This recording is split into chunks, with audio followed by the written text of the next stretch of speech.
안녕 친구들 반가워. 오늘 또 우리 큐티 클래스 우리 힘차게 시작해 봅니다. 오늘의 제목은 너 때문에. 자, 욥기 35장 1절에서 16절 말씀입니다. 아직 끝나지 않는 전쟁인가? 욥은 또다시 엘리후라는 사람과 논쟁을 하기 시작합니다. 사실 새 친구들과의 논쟁에서 욥은 어땠을까요? 몸과 마음이 심지어 영혼이 탈탈 털렸었거든요. 근데 이번에는 엘리후라는 젊은 친구와 4처전을 벌이고 있습니다. 논쟁의 주제가 뭘까요? 다시 한번 우리 욥의 욥기서의 내용을 좀 기억하는 의미에서 바로 이런 논쟁이었죠. 욥의 고난은 죄 때문에 일어나는 것인가? 이 논쟁인 거죠.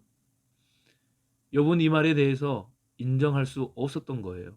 물론 죄로 인해 고난이 오는 것은 맞으나 욥은 자신의 상황과 맞지 않다라고 그는 항변하고 있거든요. 그래서 하나님께 자기가 이해할 수 있도록 지금 이 일에 대해서, 이 상황에 대해서 왜 이런 일이 자기에게 일어난지 알려달라고 묻고 있었던 거예요. 근데 새 친구와 더불어 엘리후도 마찬가지로 자기들의 편협한 생각과 주장으로 욥을 오히려 정죄하고 욥이 잘못됐다고, 우리 하나님은 그런 하나님이 아니라고 이렇게 이야기하는 거죠. 그래서 오늘 말씀에서 보면 엘리후는 충고한답시고 말로 욥을 공격하기 시작합니다. 너는 악한 사람이다. 너는 교만한 사람이다. 14절에는 심판받을 사람이다. 그리고 16절에는 헛된 말을 하는 사람이라고 완전히 까버리는 거예요. 매도하며 막말을 합니다. 그런 엘리후를 우리는 어떻게 바라봐야 할까요? 만일 우리 주위에 엘리후와 같은 사람의 소리를 들으면 어떨까요? 완전히 빡치겠죠? 네. 그리고 네가 뭔데? 하면서 우리가 대항할 거예요. 하지만 속으로는 어떨까요? 큰 마상을 입는 거예요. 그리고 힘들어 하게 될 것입니다. 정말 욥을 위한다면 엘리후는 충고가 아니라 존중으로 그에게 다가가는 게 맞겠죠. 그러면서 욥을 위해 기도하는 거죠. 또 욥이 이 문제를 통해서 하나님을 온전히 만날 수 있도록 그렇게 격려하는 것입니다. 결국 하나님의 은혜로 다시 회복될 수 있게 말이죠. 욥을 존중하지 않았던 엘리후는 이제 더 큰 잘못을 하게 됩니다. 그의 믿음까지도 무시하는 거거든요. 13절 읽어봅니다. 그들의 헛된 광고를 하나님께서 듣지 않으시고 전능하신 분께서 주목하지 않으시는 것입니다. 다시 말하면 쉽게 네 기도는 응답되지 않을 거야. 욥의 지금 형편을 보니 누가 봐도 어때요? 하나님께 벌 받는 것처럼 보이잖아요. 그쵸?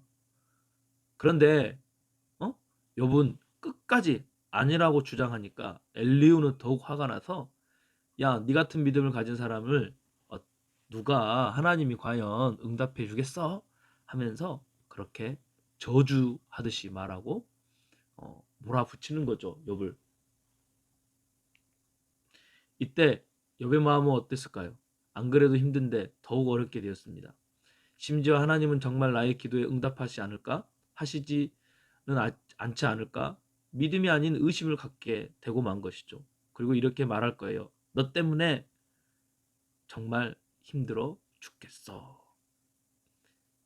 자, 우리가 조금 달리 생각해 보면 만일 엘리후의 말이 맞다면 오히려 욥은 아마 이렇게 인정했을 거예요. 맞아. 내가 하나님께 더 겸손하게 기도하여 응답받아야 하는데 그런데 그 반대였다는 거예요. 욥의 말이 틀렸기 때문에 욥의 믿음이 작아지고 신앙이 무너지고 만 것이죠. 이것이 엘리후가 잘못하고 있다는 증거입니다. 상대방의 마음을 아프게 하고 그 영혼을 죽이고 있다는 것이죠. 혹시 여러분과 대화하거나 서로 말을 할 때 상대방이 마음의 힘을 얻고 소망을 갖는다면 여러분은 진짜 멋진 하나님의 사람인 거예요. 하지만 그와 반대로 엘리후의 모습이 있다면 빨리 버려야 합니다. 다른 사람을 향해 충고만 하는 태도, 다른 사람의 마음을 낙심케 하는 그런 모습을 말이죠. 앞으로 여러분의 말을 통해 다른 사람이 용기를 얻고 힘을 얻고 소망을 찾는 이처럼 영원히 살아나는 일이 있길 바랍니다. 마치 예수님이 여러분에게 행하셨던 것처럼 말이죠. 처음 우리도 예수님을 만나기 전 어땠을까요? 알잖아. 진짜 내 모습을. 그죠? 만일 우리의 모습, 있는 모습 그대로 우리에게 예수님이 대하셨다면 아마 우리 모두는 쫓겨났을 거예요. 하지만 예수님은 우리의 있는 모습 그대를 인정해 주시고 이해해 주시고 안아 주시고 사랑해 주셨다는 거죠. 우리도 예수님처럼 다른 사람을 친구들을 있는 모습 그대로 바라봅시다. 그리고 존중해 주고 세워 주자고요.